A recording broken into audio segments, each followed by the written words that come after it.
4 bâtiments sont arrivés aujourd'hui d'Europe. Ils Médion, les 66e, et avaient quitté l'Angleterre avant le départ du feuilleton qui a mené le nouveau gouverneur, Sir Hudson Lowe.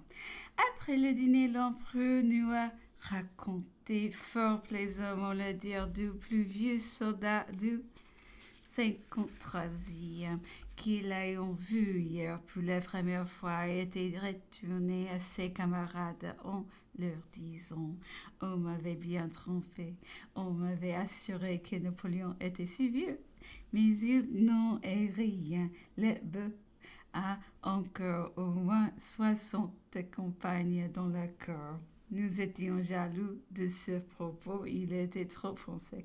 Nous le réclamons pour un de nos grenadiers et nous lui avons raconté un grand nombre de bons mots de nos soldats durant son absence. À l'heure de ce retour, il en a été fort amusé.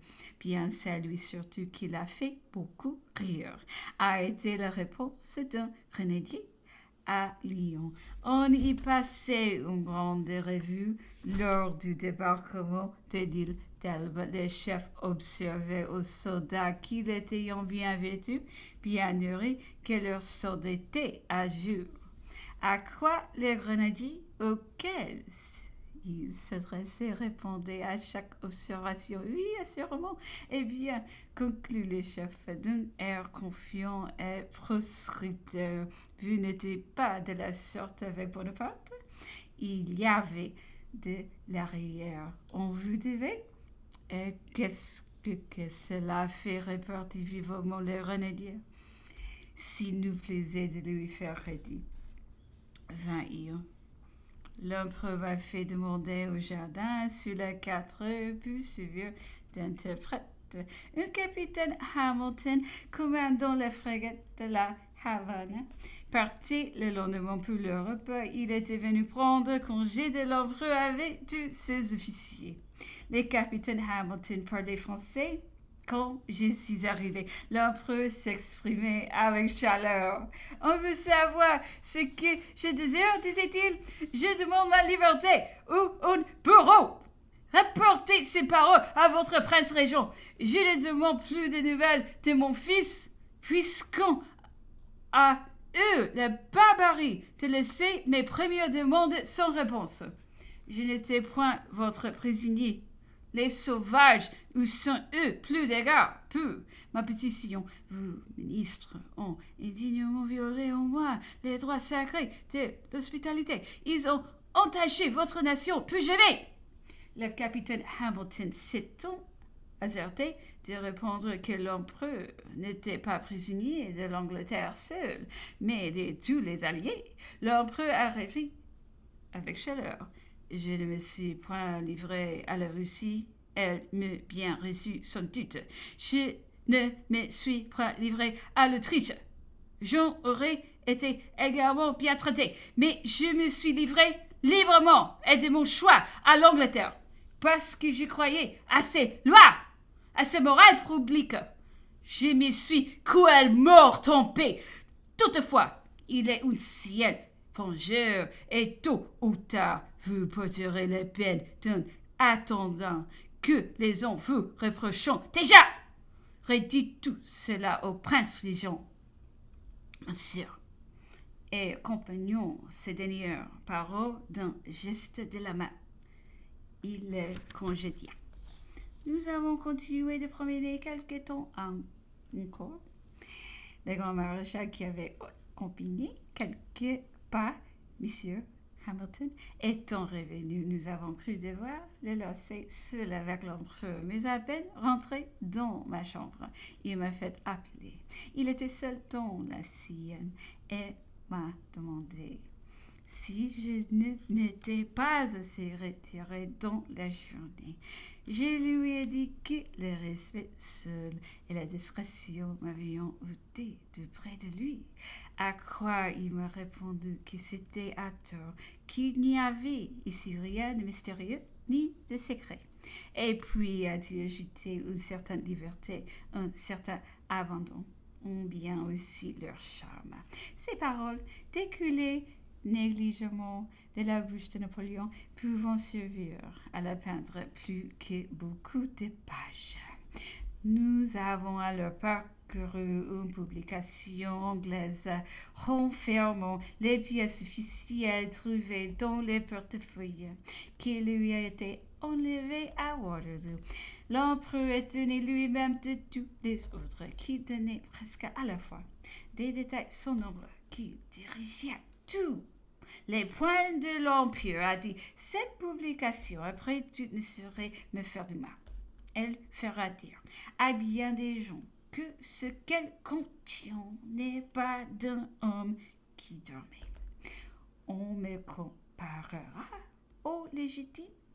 Je n'y perdrai pas. Après le dîner, l'empereur a causé longtemps des sujets rompus. En parlant de ses ambassadeurs, il a trouvé que M. de Narbonne était la seule qui eût bien mérité de ce titre et rempli vraiment cette fonction.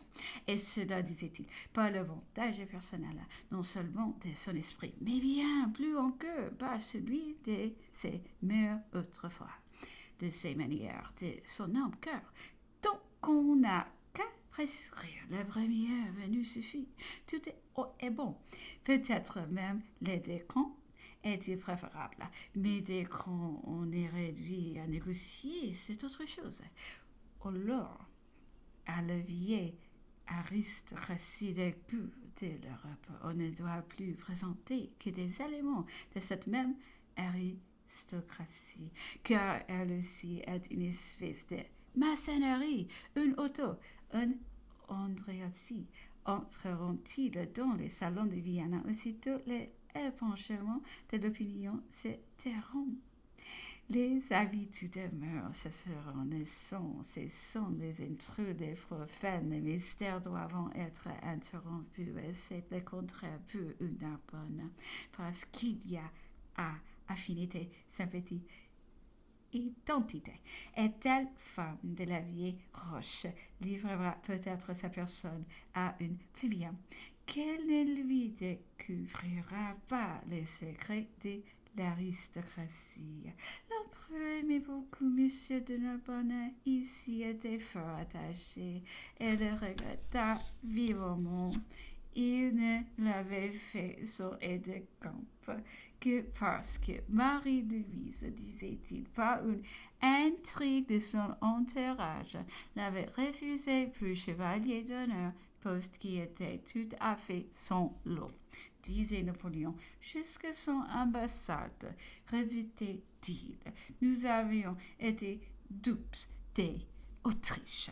Au mois de 15 jours, M. de Narbonne eut tout pénétré et M. de Metternich se trouva fort gêné de cette nomination. Toutefois, observez l'empereur, ce que peut faire la fatalité, les succès même de M. de Narbonne m'ont perdu peut-être. Ses talents m'ont été du moins bien plus nuisibles qu'utiles. L'Autriche, se croyant deviner, jeta le masque et précipita ses mesures avec moins de pénétration de notre part. Elle mit plus de réserve, plus de lenteur. Elle prolonger quelque temps encore cette indécision naturelle et durant cet temps et d'autres chances pouvaient se lever.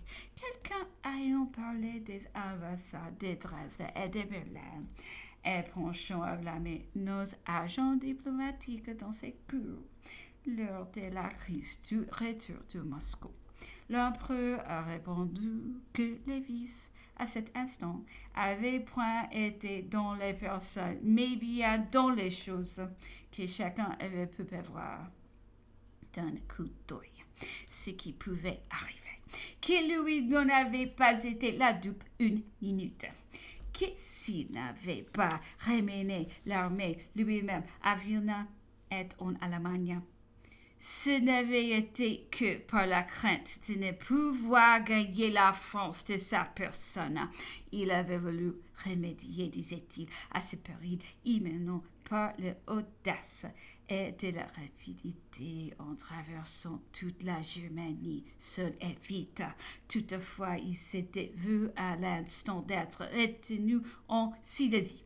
Misérieusement, disait-il, les Prussiens passeront à se consulter le moment qu'ils ont dû employer à agir. Ils feront comme les Saxons puis Charles XII, qui disait gaiement à sa sortie de Dresde dans une occasion semblable. Vous verrez qu'ils délibéreront demain s'ils auraient bien fait de m'arrêter aujourd'hui.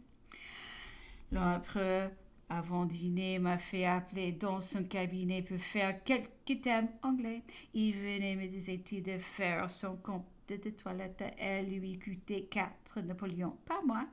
Nous avons beaucoup ri de l'immensité du budget. Il me parlait de faire venir ses vêtements, ses souliers, ses bottes de ces ouvriers ordinaires qui avaient ces mesures. J'y trouvais des graves inconvénients, mais ce qui devait nous mettre d'accord, lui disais-je, c'est que bien certainement on ne le permettrait pas. Il est dur pourtant, observait-il, de me trouver sans argent et je veux régulariser quelque chose à cet égard aussi dès que la ville qui doit fixer notre situation ici nous sera notifiée. Je m'arrangerai pour avoir un crédit annuel de 7 ou 8 000 Napoléons sur Eugène. Il ne serait si refusé de moi plus de 40 millions peut-être, et puis ce serait faire un jeu à ses sentiments personnels. Que d'en douter. D'ailleurs, nous avons des grands comptes à régler ensemble. Je suis sûre que si je vais charger une commission de mes conseillers d'État ou un rapport à ce sujet, me présenter d'une reprise sur lui de 10 ou 2 millions au moins à dîner. L'empereur nous a questionné sur ce qui était nécessaire, disait-il, pour un garçon dans une capitale de l'Europe, ou pour un ménage raisonnable, ou enfin pour un ménage de luxe.